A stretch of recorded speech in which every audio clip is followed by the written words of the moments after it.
എല്ലാവർക്കും SB അടുക്കളയിലേക്ക് സ്വാഗതം. ഇന്ന് നമ്മൾ തയ്യാറാക്കാൻ പോകുന്നത് ഒരു കുമ്പളങ്ങ പച്ചടിയാണ്. അതിനാവശ്യമായ കുമ്പളങ്ങ 1/4 കിലോ കുമ്പളങ്ങ ഇതുപോലെ ചെറുതാക്കി അരിഞ്ഞെടുത്തിട്ട് മൺചട്ടിയിലിട്ട് വേവിച്ചെടുക്കണം.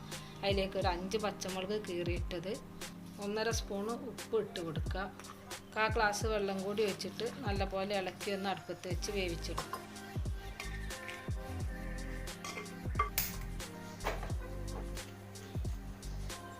മൂടി വെച്ച് വേവിച്ചെടുക്കുക. കുമ്പളങ്ങൊക്കെ വെന്ത് വരുമ്പോഴേക്ക് നമുക്ക് തേങ്ങ അരച്ചെടുക്കുക. അതിന് 1.5 മുറി തേങ്ങയാണിത്. ചെറിയ തേങ്ങ ആയതുകൊണ്ടാണ് 1.5 മുറി തേങ്ങ. ഒരു 1/4 ടീസ്പൂൺ നല്ല ജീരകം, കുറച്ച് വെള്ളം കൂടി വെച്ചിട്ട് നമുക്ക് നല്ലപോലെ ഒന്ന് അരച്ചെടുക്കാം.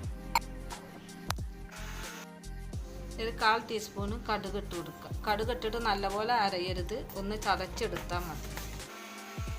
എന്താ നമുക്ക് തുറന്ന് നോക്കാം. കുമ്പളങ്ങ നല്ലപോലെ വെന്ത് വെള്ളമൊക്കെ വറ്റി വന്നിട്ടുണ്ട്. കുറച്ച് വെള്ളമേ ഉള്ളൂ. ഇതിലേക്ക് നമുക്ക് തേങ്ങ അരച്ച് അരപ്പിട്ട് കൊടുത്തൊന്ന് വാട്ടിയെടുക്കാം.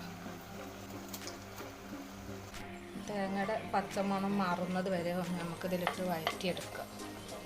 തേങ്ങ അരപ്പൊക്കെ നല്ലപോലെ ഒന്ന് വഴന്ന് വന്നിട്ടുണ്ട്. അതിലേക്ക് കട്ട ഇല്ലാതിരിക്കാൻ തൈരൊന്ന് മിക്സിയിലിട്ട് അടിച്ചെടുത്തതാണ്. അത് ഇതിലേക്ക് ചേർത്ത് കൊടുക്കുക. നമ്മൾ വേറെ വെള്ളമൊന്നും ചേർക്കണില്ല. ഇതിൽ തന്നെ മതി. തൈര് ഒഴിച്ചതിന് ശേഷം തിളക്കാൻ പാടില്ല.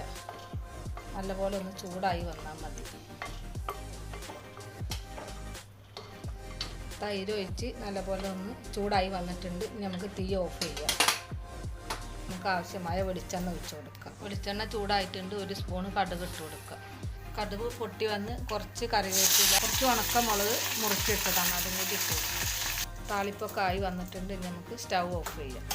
താളിപ്പ് ഒഴിക്കുന്നതിന് മുമ്പ് നമുക്ക് ഒരു 1/2 ടീസ്പൂൺ പഞ്ചസാര ഇട്ട് കൊടുക്കുക. പിന്നെ താളിപ്പ് ഇതിലേക്ക് ഒഴിച്ച് കൊടുക്കുക.